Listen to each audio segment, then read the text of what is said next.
तो जब भी आप कॉलिंग के लिए किसी भी पर्सन के सामने जब आप हो तो आपको मेंटली ऐसा महसूस करना है अगला बंदा मेरे सामने बैठा है।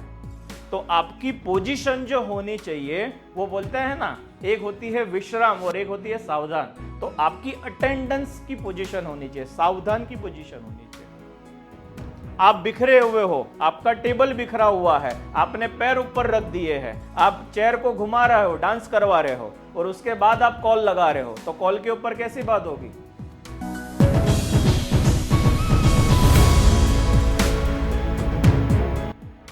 घूमती हुई बातें होगी, डांस करने वाली ही बातें होगी। समझो, जिस काम को लेकर आप खुद सीरियस नहीं हो और किसी बंदे का सीरियस प्रॉब्लम आप सॉल्व करने के लिए जा रहे हो, कैसे हो पाएगा? ये वाली बात हो गई कि ऑपरेशन करने के लिए मरीज लेटा है और हम डांस करते हुए जा रहे हैं और बोल रहे आज तो तेरी बारी, आज तो मजा आएगा। और अगला सोच रहा है कि भाई ये डांसर है कि पहले ये डिसाइड करो कि ये डॉक्टर है। ये वो वाला सीन हो जाता है। अगला देख नहीं रहा है, फर्क खाली इतना है, लेकिन आप खुद तो अपने आप को देखते हो ना। तो ऑलवेज एक बोलते हैं ना, वेल तरीके से, वेल ड्रेस होकर, ग्रूम होकर, अपने आप को तैयार करके, चलो अभी मैं रेडी हूं, जो भी टास्क मुझे मिल रहा है उसको पूरा करने के लिए। अब मैं मेन सीट के ऊपर बैठ गया हूं, अब सामने खाली फोन उठा ले, अब हमारी बात शुरू होगी, अब मैं तैयार हूं। तो वो तैयारी के साथ जब कॉल किया जाता है ना, अगले बंदे को वो महसूस होता है, फ्रेशनेस आती है आपकी बातों में, आपके शब्द जो होते हैं ना वो फिर ऐसे निकलते हैं। सामने वाला बंदा भी अटेंडेंस मोड में आता है। ये वीडियो के अंदर भी उन्होंने बोला ना कि गुड मॉर्निंग बोलना है, तो गुड मॉर्निंग बोलना भी कैसे है, साउटेड होकर बोलने का नहीं बोल रहे हैं। सामने वाले बंदे के अंदर एक जोश आ जाए, एक एक्साइटमेंट आ जाए, एक एंथुसियाज्म आ जाए, उस तरीके की बातें हमारी होनी चाहिए। और मारना पीटना नहीं है किसी को, तो उस वाले फोर्स में भी नहीं चले जाना है, बराबर ना?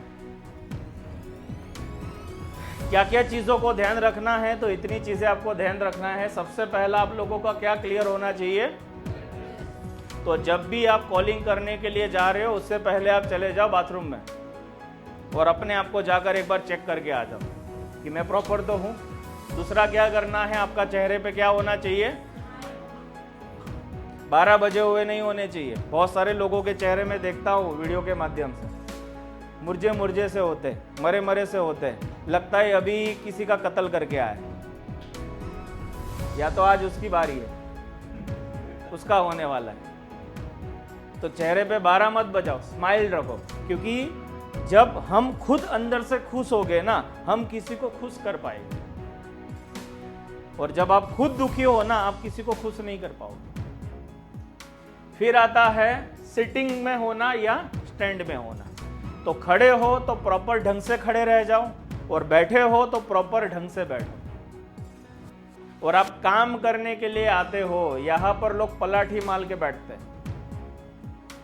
तो काम करने की पोजीशन में आपकी पोजीशन कैसी होनी चाहिए, जो प्रॉपर तरीका होता है बैठने का। यहाँ कोई प्रवचन नहीं हो रहा है कि खाना नहीं बढ़ने वाला है, या वो खाना खाने के लिए यहाँ पर नहीं इकट्ठा हुए हो कि आपको पैर पे पैर मोड़ कर बैठने की जरूरत है। प्रॉपर पोजीशन आपकी होनी चाहिए। सेकंड क्या है, ऑलवेज आपको पैड और पेन अपने साथ रखनी है। ऑलवेज, जब भी कोई बंदा कुछ बोल रहा है, कुछ भी बता रहा है, कोई भी बात कर रहा है, कोई भी डिस्कशन कर रहा है, दूसरा तीसरा कॉल करने के बाद अगर वही बंदे का दोबारा से कॉल आए, आप भूल गए होगे कि आपने बोला क्या था। और ये बहुत सारे लोगों के साथ होता है। जब 2-3 बार कॉल करते हो, अगला फोन नहीं उठाता है, 5 कॉल हो जाते हैं, फिर उसका कॉल सामने से आता है जब वो फ्री हो गया होता है। तो हम पहले तो यही पूछते, कौन काम से?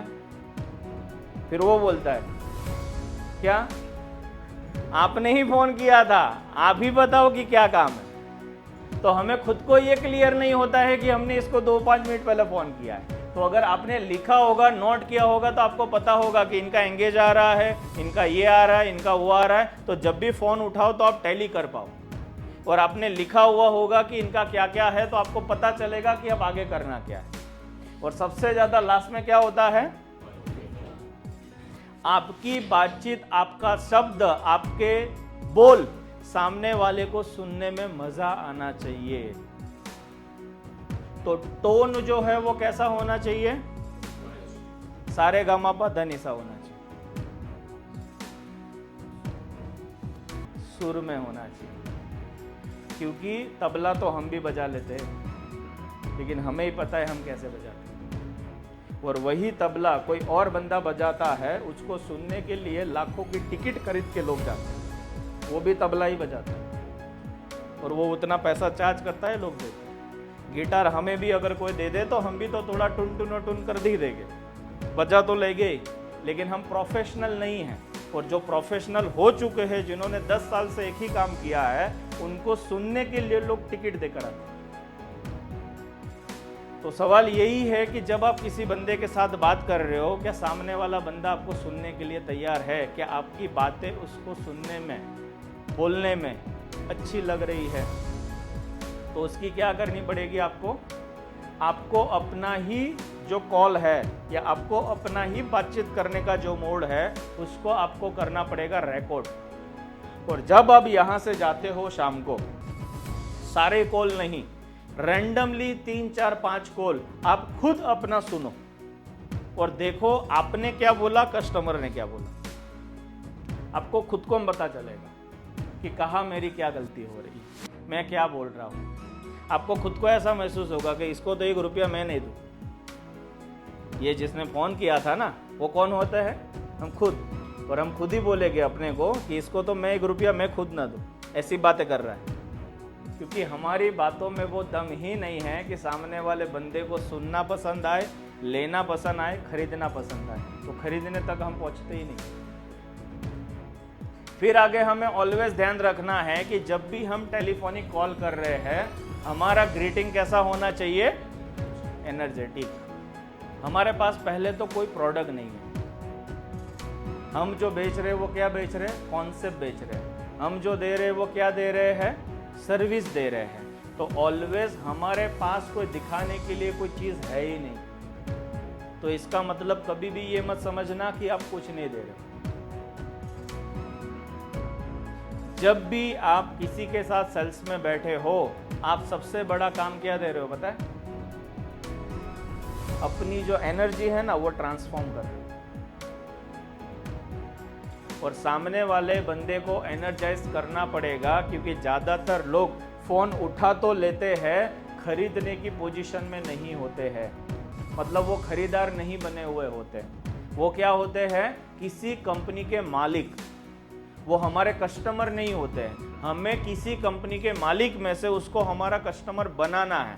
तो जब हमें उनको अपना कस्टमर बनाना है, हमारी बातों में वो एनर्जी होनी चाहिए कि सामने वाले बंदे को ऐसा महसूस हो कि ये बंदे को 1 लाख, 2 लाख, 5 लाख दे सकते हैं। और वो चिल्ला के नहीं होगा। एनर्जी का मतलब आप समझ रहे हो, किस तरीके से बातचीत करना होता है। अलग अलग तरीके की एनर्जी होती है। तो आपको ऑलवेज फोन के ऊपर ये चीज़ों को ध्यान में लेकर चलना है। जो भी बातें कर रहे हो वो क्लियर होनी चाहिए, सामने वाले बंदे को समझ में आनी चाहिए और एनर्जी के साथ होनी चाहिए। धीरे धीरे नहीं, आराम आराम से नहीं। फिर आगे आपको क्या ध्यान रखना है? कंफर्म करना पड़ेगा जिस पर्सन से आप बात कर रहे हो वो राइट पर्सन है कि नहीं।